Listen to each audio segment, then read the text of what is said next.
Que a boa mão de Deus esteja com você. Sou o professor Rogério de Souza, junto com o Instituto Supera, e nós vamos agora para a segunda aula da disciplina de métodos para o estudo da Bíblia. Vamos falar sobre o método sintético.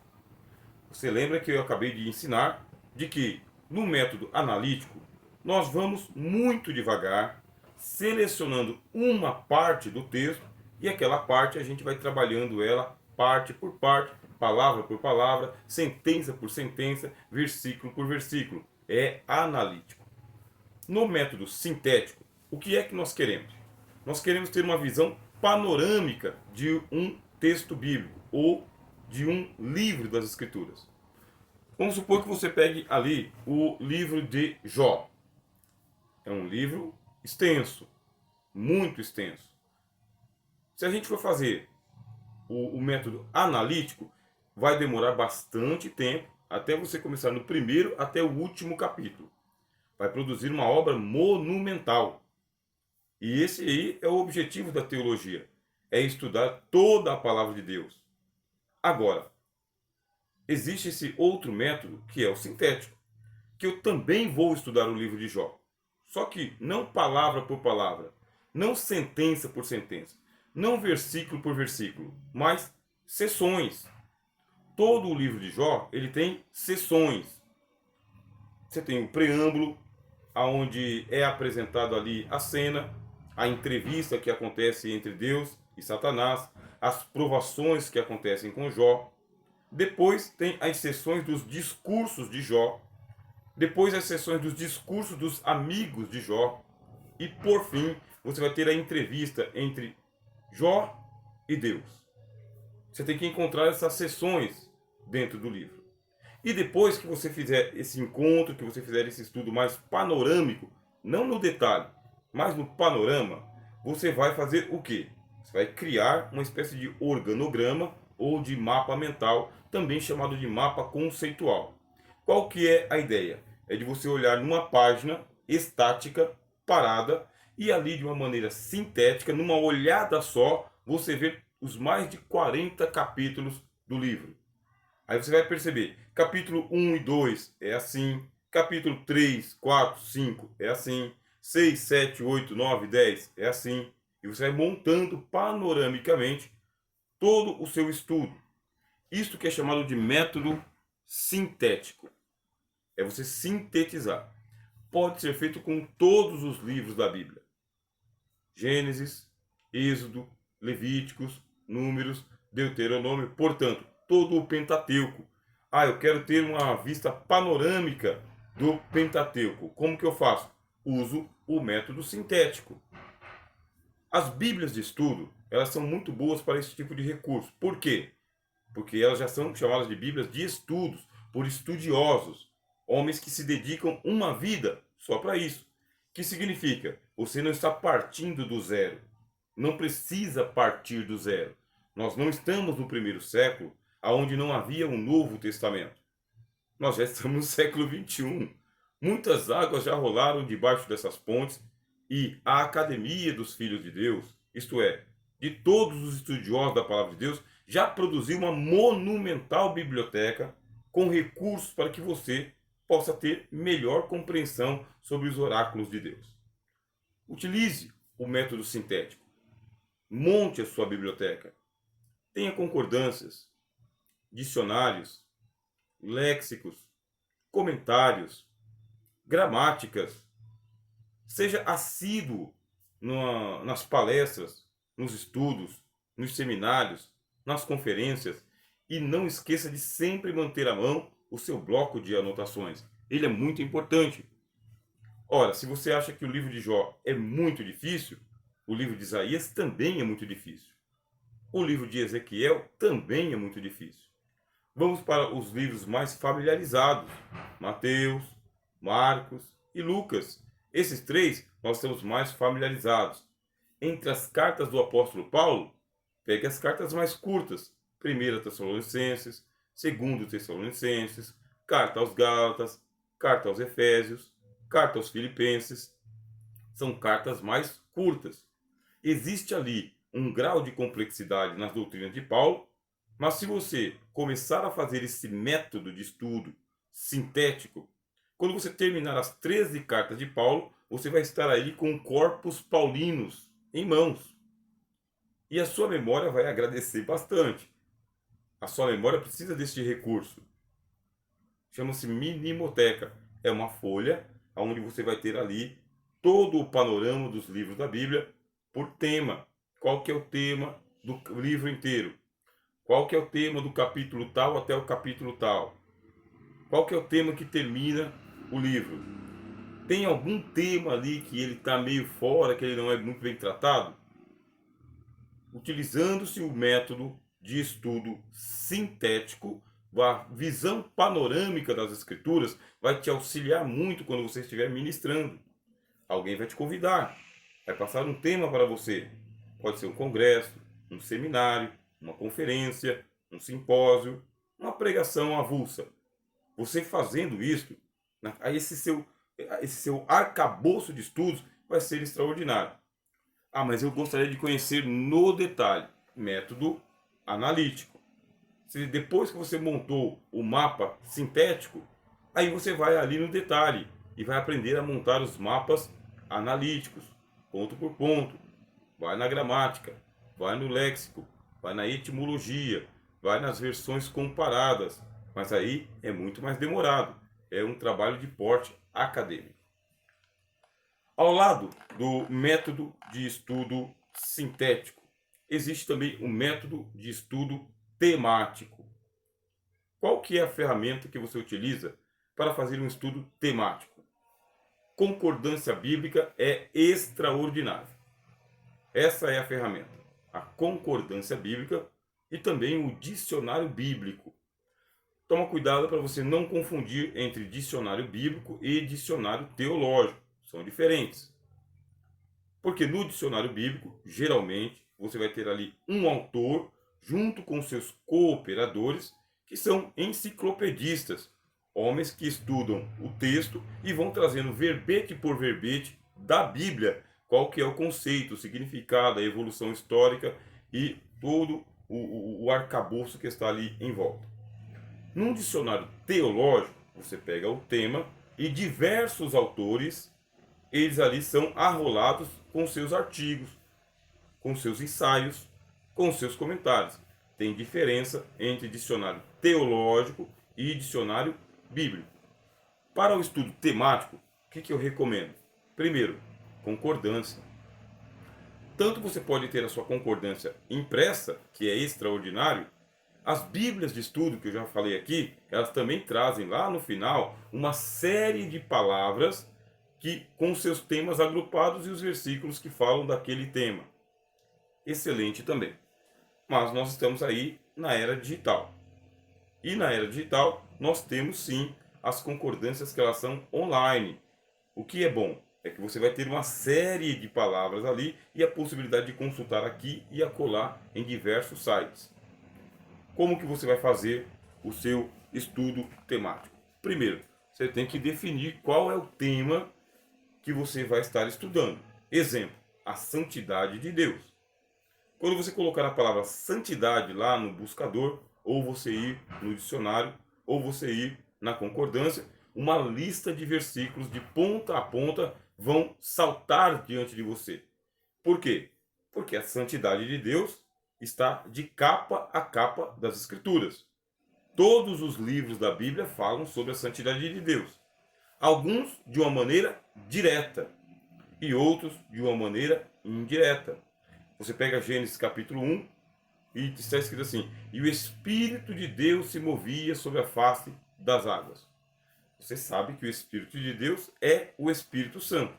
Portanto, já está falando sobre a santidade de Deus, mas não de maneira direta. Está falando de maneira indireta, através da terceira pessoa, que é o Espírito Santo. Agora, quando você vai para outras passagens das Escrituras, como Isaías, capítulo de número 6, os serafins dizem o quê? Santo, santo, santo. Você está no meio da Bíblia com o profeta Isaías. Você pega o livro de Levíticos, de capa a capa se fala sobre a santidade de Deus.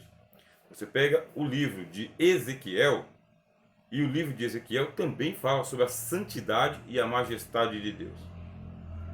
Lá vai você. Não pode se distrair no seu método de estudo temático. Por quê? Porque tem os subtemas. E os subtemas chamam muito a atenção. Muita gente não consegue ser metódico. E por isso vai se perder. A Bíblia é uma maravilha. A Bíblia é um oceano. Você entra ali com o seu caiaque, você entra ali com o seu bote salva-vidas, você entra ali com o seu iate e você pensa, vou dominar esse mar. Isso não vai acontecer. A Bíblia ela é um oceano vasto. Um teólogo não dá conta das Escrituras. Todos os teólogos reunidos não dão conta das Escrituras. Tendo isso em mente, você vai tomar cuidado para não se distrair com os subtemas. Lá vai você, faz o seu estudo sobre a santidade de Deus. Vai pegando versículo por versículo e também precisa utilizar a minimoteca. O que eu recomendo que você faça? Bom, tenha uma Bíblia só para os seus estudos. Só para os seus estudos. Esta Bíblia, ela vai admitir que você faça anotações nela. Essas suas anotações precisam ser organizadas. É muito comum quando a gente é novo na fé, que a gente é novo convertido, é muito comum a gente pegar uma caneta e ir riscando os textos assim, indiscriminadamente. Do jeito que vem, a gente vai riscando os textos. Essas aí são as nossas primeiras Bíblias. Mas quando a gente se torna estudante, precisamos nos tornar metódicos. E por isso, esse uso indiscriminado de anotações já não é tão relevante quanto era no princípio. Lá no princípio a gente admite, não sabia, agora a gente sabe. Vamos lá, pegou a Bíblia, concordância, achou os versículos que falam de santidade, você pega lá um marca-texto, uma caneta, um lápis de cor, e aí você vai fazer uma marcação no texto, um retângulo. Marca o texto, faz um retângulo, tá bem? Você fez o retângulo em volta do texto, agora a gente tem que criar uma cor. Qual é a cor da santidade de Deus? Atribua uma cor. Vamos supor que você atribuiu um azul clarinho. Pega o lápis de cor, pinta aquele versículo e do lado você coloca assim, S. S de quê? Santidade. Pronto. Com a sua concordância, você ali tem S de santidade, está destacado com o retângulo que você fez, colocou uma cor azul clarinha, e você vai pegar esse S aqui e você vai colocar uma outra referência. Por quê? Desse daqui você vai pular para o outro. Aonde que você vai colocar essa referência? Pode ser no rodapé da Bíblia ou pode ser no cabeçalho. Talvez na margem, se você tiver espaço. Vai fazer pequenininho ali, coloca a letra S e esta passagem aqui, sede santos porque eu sou santo, ela está ligada com outro texto sobre santidade de Deus, Isaías capítulo 6. Você pega aqui do lado do S e coloca lá, Isaías capítulo 6. Vai lá no livro de Isaías, capítulo de número 6, e pega a passagem onde os serafins chamam Deus de Santo, Santo, Santo. Faz o mesmo procedimento. Pega, faz o retângulo em volta do versículo Santo, Santo, Santo, pinta de azul, coloca a letra S e agora você vai para outra referência. A referência anterior e a referência posterior. A próxima. Exemplo. O apóstolo Pedro, citando as Escrituras, ele disse, está escrito, sede santos, porque eu sou santo. Portanto, sede santos em toda a vossa maneira de viver. Já levou para o apóstolo Pedro. Mesma coisa, faz a marcação, pinta de azul e marca lá o texto de Isaías, capítulo 6, que está linkado, é um link com a primeira carta do apóstolo Pedro e assim por diante. Dá para fazer isso com todos os temas da Bíblia. Todos. Santidade, justiça, amor, redenção, misericórdia, perdão, salvação. E você vai criando criando símbolos, né? Vai atribuindo símbolos. Aí você pergunta para o professor, qual cor representa qual cor? O importante não é que eu diga para você qual cor representa qual cor. O importante é que você tenha uma cor, que você saiba identificar na sua Bíblia o que ela representa. Ah, sangue de Jesus, um pouquinho mais avermelhado. Paz no Espírito Santo, um gelo. Prosperidade, amarelo. Isso vai ser muito eficaz. Eu utilizei muito esse método, já não utilizo mais, mas eu utilizei muito esse método nos primeiros anos de estudo da Palavra de Deus, que me ajudou bastante. Tinha uma Bíblia, que é a Bíblia de Estudo em Cores. Se você quiser comprar essa Bíblia, eu recomendo. Bíblia de Estudo em Cores. É muito boa mesmo, para que a gente possa utilizar esse método. E qual que é o problema? Eu acho problemático. O problema é que a gente se vicia nessa Bíblia. Então, como a gente fica viciado, quando vai para outra Bíblia, a gente não acha o versículo. A gente fica viciado com a cor. Outra coisa que é um problema nessa Bíblia é que você mesmo não pintou ela. Então, como você mesmo não pintou ela, até você associar uma cor com outra cor, fica muito embaralhado. Ela é toda colorida, de ponta a ponta. Bíblia de Estudo em Cores. É bom ter? Sim. Mas o que é melhor? Fazer como eu disse para você. Pega a sua própria Bíblia e vai lá fazendo as suas marcações, atribuindo a sua própria simbologia. Você pode utilizar letras, cores e números, além de símbolos. Se você pega a Bíblia de Estudo Pentecostal, ela utiliza essa minimoteca também. Todas as passagens que têm referência ao Espírito Santo na Bíblia tem ali uma pomba, porque a pomba representa o Espírito Santo. Sacrifícios da morte de Jesus, geralmente representado por uma cruz. Você pega a Bíblia de Estudo Apologética. Aí ela pega os símbolos das religiões e ela pega esses símbolos das religiões e ela coloca no rodapé. Aí no rodapé você identifica qual que é a seita, qual que é a heresia, qual que é o movimento religioso. Método temático é assim que se faz. Tema por tema. Sempre lembrando, tome cuidado com o excesso. Por que o excesso? Você precisa dizer 10 versículos. 10 versículos eles já vão dar para você ali uma ideia do tema. Começou a passar de 10, vai para 15, 20, você se perde no oceano. Você é um bote perdido no meio do oceano. Também não é eficiente, também não é eficaz. É bom para memorizar, é bom para ampliar os seus conhecimentos, mas faça isso. Usa o método analítico, usa o método sintético e usa o método temático. Não somente um ou outro, tá bem? Use todos. Isso vai melhorar bastante a sua maneira de enxergar a palavra de Deus. Por último, para a gente falar aqui em poucas palavras neste vídeo ainda, o método de estudo biográfico. Entenda, a Bíblia foi escrita por gente comum vocacionado por Deus, pelo Espírito Santo. Assim, você precisa conhecer a vida do autor, quem foi que escreveu, por onde ele passou, qual é a cultura que ele recebeu, qual é a sua classe social, qual é o seu envolvimento com as políticas de Israel, aos pés de quem que ele estudou, por quanto tempo, que cidades que ele visitou, qual que é a sua família. Isso chama-se método de estudo biográfico. É a vida, primeiro, do autor do livro, de quem escreveu Jonas. O que a Bíblia fala sobre Jonas? O que você vai saber sobre Jonas? Está tudo ali no livro de Jonas? Não está. De novo, Bíblias de estudo você vai precisar. Além de comentários bíblicos, vai precisar.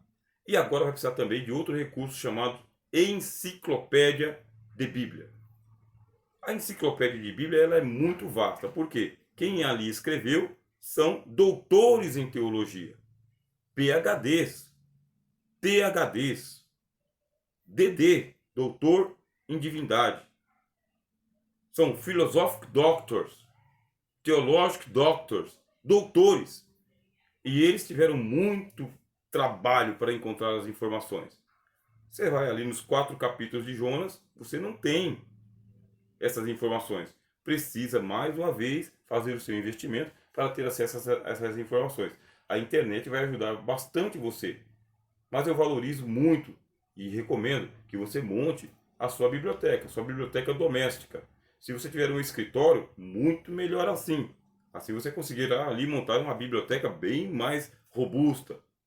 Do contrário, doméstica mesmo, só para você poder ter o seu material de consulta. Aí você vai lá estudando personagem por personagem. Já estudou os autores da Bíblia? Sim. Os autores citam pessoas. Aí eles vão citar pessoas que não escreveram livros. Mas como eles estão ali no livro, lá vai você estudar também. Vai estudar sobre Arão, vai estudar sobre Abraão, vai estudar sobre Matias, vai estudar sobre Barnabé, você vai estudar sobre Maria Madalena, vai levantar tudo que você tiver ao seu alcance. Primeiro, na Bíblia. Na Bíblia, concordância bíblica.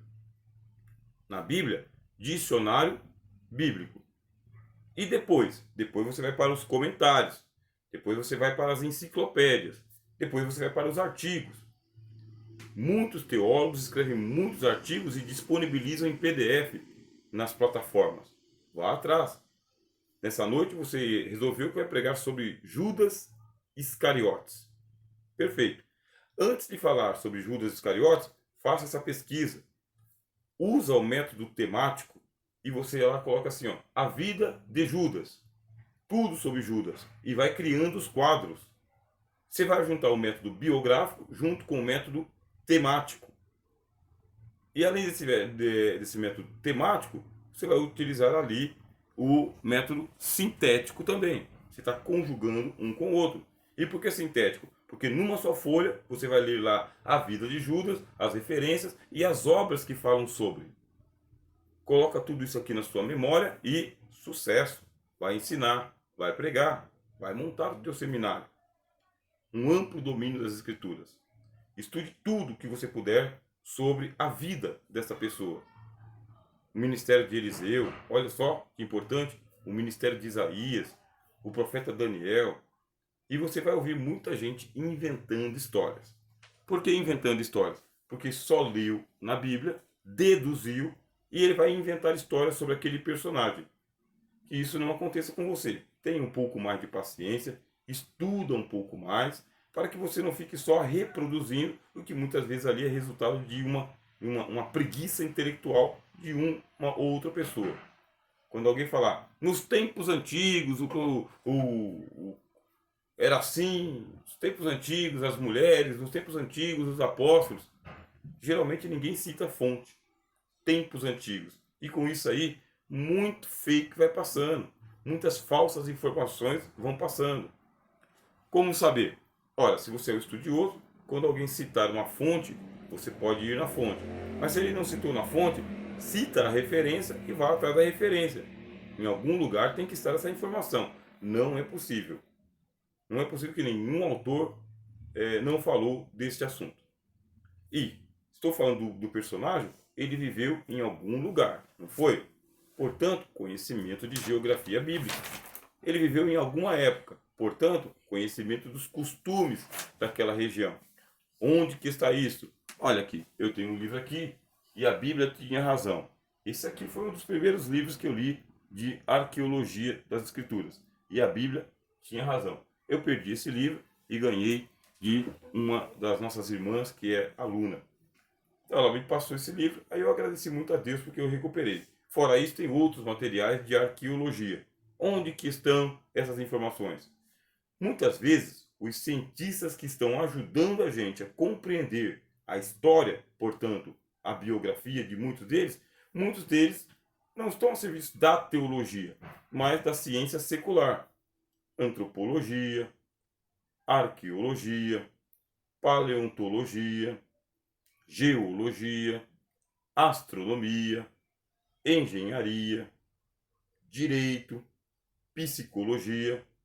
Ou seja, as ciências naturais estão produzindo material de estudo para nós. Preciso ter conhecimento desse pessoal? Sim. Quando eu pego o apóstolo Paulo andando entre os continentes que saem do Oriente, passa pela Europa, entra na Ásia, vai para outra parte da Europa. Eu preciso de conhecimento. Estudo a história de Roma, estudo a história da Grécia Antiga. E assim consigo localizar Paulo juntamente com os seus companheiros de viagem, como Timóteo. Sou o professor Rogério de Souza. Esse aqui é o Instituto Supera e você está quase terminando o seu curso básico em teologia. Qualquer dúvida, entre em contato conosco e nós vamos estar aí auxiliando você para tirar as suas dúvidas. Até daqui a pouco no terceiro vídeo.